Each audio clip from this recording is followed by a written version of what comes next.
ಎಲ್ಲರಿಗೂ ನಮಸ್ಕಾರ. ಇವತ್ತು ಬೆಳಿಗ್ಗೆ ಕಲಬುರಗಿ ನಗರದ ಪೊಲೀಸ್ ಆಯುಕ್ತರಾಗಿ ಚಾರ್ಜ್ ತೆಗೆದುಕೊಂಡಿದ್ದೇನೆ. ಇದೊಂದು ವಿಶೇಷ ಮತ್ತು ತುಂಬ ಸಂತೋಷದ ವಿಷಯ. ತಮಗೆಲ್ಲ ತಿಳಿದಿರುವ ಹಾಗೆ ನಾನು ಮೂಲತಃ ಇದೇ ಜಿಲ್ಲೆಯವನಾಗಿದ್ದರೂ ಜಾಸ್ತಿ ಹೊತ್ತು ಕಲಬುರಗಿ ನಗರದಲ್ಲಿ ನಾನು ಸಮಯ ಕಳೆದಿಲ್ಲ. ಹಾಗಾಗಿ ಈ ವ್ಯಾಪ್ತಿ ಏನಿದೆ ಇದು ನನಗೆ ಬೇರೆ ಯಾವ ನಗರ ಥರನೇ ಒಂದು ಹೊಸ ಪ್ರದೇಶ ಥರನೇ ಒಂದು ಕೆಲಸ ಮಾಡಲಿಕ್ಕೆ ಅವಕಾಶ ಕೊಡ್ತಾ ಇದೆ. ಒಂದು ತುಂಬ ಈಗಾಗಲೇ ಹೇಳಿದಾಗೆ ಒಂದು ಸಂತೋಷ ಅಂತಂದರೆ, ಹುಟ್ಟಿದ ನಾಡಲ್ಲಿ ಇಲ್ಲಿಯ ಸ್ಥಳೀಯರಿಗೆ ನಮ್ಮ ಜನರಿಗೆ ಸೇವೆ ಮಾಡುವ ಅವಕಾಶ ಸಿಕ್ಕಿದೆ. ಹಾಗಾಗಿ ಸರ್ಕಾರಕ್ಕೆ ನಾನು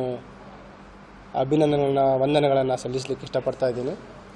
ಮತ್ತು ಈಗಾಗಲೇ ಪ್ರಾಥಮಿಕವಾಗಿ ನಾನು ನಮ್ಮ ಎಲ್ಲ ಅಧಿಕಾರಿಗಳ ಜೊತೆ ಒಂದು ಸಭೆಯನ್ನು ಮಾಡಿ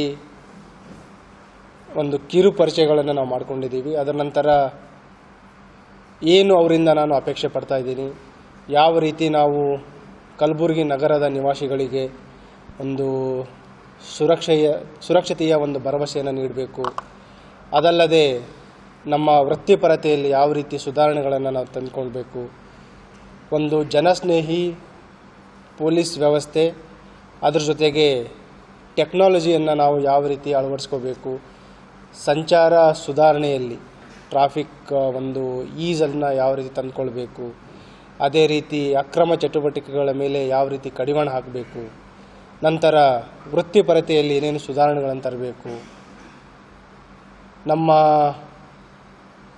ಸ್ಟೇಷನ್ ಪ್ರಿಮೈಸಸ್ಗಳನ್ನು ಯಾವ ರೀತಿ ಇಟ್ಕೋಬೇಕು, ಆ ರೀತಿ ನಾನಾ ರೀತಿಯ ಒಂದು ವಿಚಾರಗಳಲ್ಲಿ ನಾವು ಈಗಾಗಲೇ ಚರ್ಚೆ ಮಾಡಿದ್ದೀವಿ.